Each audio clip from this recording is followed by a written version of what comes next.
السلام علیکم ورحمۃ اللہ وبرکاتہ۔ جتنی زیادہ آبادی ہوگی اتنی ہی زیادہ قوت افرادی یعنی اتنی زیادہ طاقت ہوگی۔ جتنی زیادہ آبادی اتنے ہی زیادہ دن کے معاون اور مددگار۔ جتنے زیادہ بچے اتنے زیادہ والدین کے دست بازو۔ جتنے زیادہ بچے اتنے زیادہ گھر میں کمانے والے۔ ارے بابا جی بس ذرا یہ تو بتاؤ اتنے زیادہ بچوں کی تربیت کون کرے گا؟ بیٹا ان کے والد تربیت کریں گے، بالخصوص ان کے والد تربیت کریں گے۔ ارے بابا جی والد اتنے بچوں کی تربیت کیسے کرے گا؟ ارے بیٹا کیوں نہیں کر سکتا؟ جب ایک استاد سبق پڑھانے کے دوران سب بچوں کی تربیت کر سکتا ہے تو ایک والد سادہ بچوں کی تربیت کیوں نہیں کر سکتا؟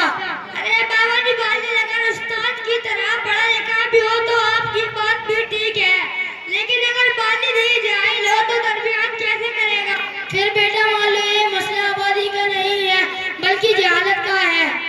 ارے بابا جی آج کل کی مہنگائی کے سیلاب اور معاشی مشکلات کی وجہ سے اس کا سارا وقت کمانے میں چلا جاتا ہے، تو پھر اولاد کی تربیت کے لیے کیسے وقت نکالے گا؟ بیٹا پھر مان لو یہ مسئلہ آبادی کا نہیں ہے بلکہ مہنگائی اور غربت کا ہے۔ اسی لیے کہتے ہیں جہالت ختم کرو آبادی نہیں، غربت ختم کرو آبادی نہیں۔ السلام علیکم ورحمۃ اللہ وبرکاتہ۔ ماشاءاللہ، اپنے ایمان و عقیدے کو محفوظ رکھو اور صحیح بات پہنچاؤ کہ مسئلہ آبادی کا نہیں ہے، مسئلہ جہالت کا ہے، مسئلہ غربت کا ہے۔ جو لوگ باتیں کرتے ہیں دو کرو وہی اپنی قوم کو 10 کرنے کی بھی دعوت دیتے ہیں، اور وہ کہتے ہیں جو بالکل شادی شدہ شادی سے ان کا کوئی سروکار نہیں، وہ کیا ہے وہ اپنی قوم کو دعوت دے رہے ہیں کہ 8 کرو 10 کرو، اور مسلمانوں سے کہتے ہیں کہ صرف 2 کرو۔ تو پتہ چلا آبادی کا مسئلہ نہیں ہے، ان تک یہ بات پہنچ جانی چاہیے۔ اصل مسئلہ ہے غربت کا، اور غربت ختم ہوگی انسان کے ذریعے سے۔ آج جو مزاج بنا ہوا ہے کہ امیر امیر امیر ہوتا جا رہا ہے، غریب غریب غریب غریب بنتا چلا جا رہا ہے، یہ سودی نظام کی وجہ سے، جس کو اسلام نے بالکل محرام کہا ہے، وہ نظام جس سے انصاف اور عدل قائم ہو سکتا ہے، وہ نظام جس میں ہر ایک کو اپنا حق مل سکتا ہے۔ اس لیے غربت ختم کرو، جہالت ختم کرو، آبادی کے پاپولیشن کے پر بھاشن دے کر اور اس پر جو ہے تقریریں کر کے اپنا وقت صرف نہ کرو، کیونکہ میرا رب اتنی طاقت اور قدرت والا ہے، جو وہ کسی کو فیصلہ کر لیتا ہے تو ڈاکٹروں کے آپریشن فیل ہو جاتے ہیں، وہ جس کو بھیجنے کا فیصلہ کرتا ہے وہ آ کر دنیا میں رہتا ہے، اور وہ جس کو بلانا چاہتا ہے وہ دنیا میں آ جانے کے بعد بھی اپنے پاس بلا لیتا ہے۔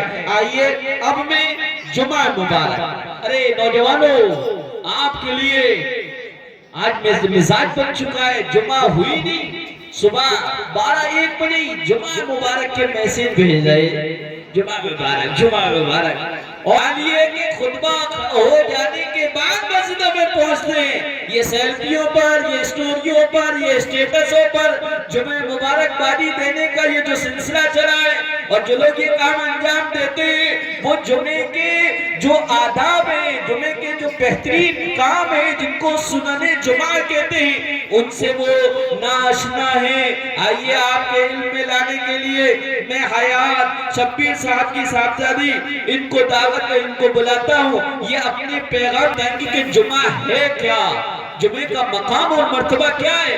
یہ سیلفیاں اور جمعہ مبارک کہنے سے کام نہیں چلے گا، جمعہ مبارک کی اہمیت کو سمجھ کر اسی کے مطابق عمل کرنا ہے۔ السلام علیکم ورحمۃ اللہ وبرکاتہ۔ میں آج آپ سب کو جمعے کے بعد سنانا چاہتی ہوں۔ جمعہ مبارک۔ نمبر 1، جمعے کے دن مرنے والا ذوق قبض محفوظ رہتا ہے۔ نمبر 2، جمعے کے دن حضرت آدم کو پیدا کیا۔ نمبر 3، جمعے کے دن حضرت آدم کی روح قبض ہوئی۔ نمبر 4، جمعے کے دن جہنم کو بھڑکایا نہیں جاتا۔ نمبر 5، جمعے کے دن دوزخ کے دروازے نہیں کھولتے۔ نمبر 6، جمعے کے دن سور پھونکی جائے گی۔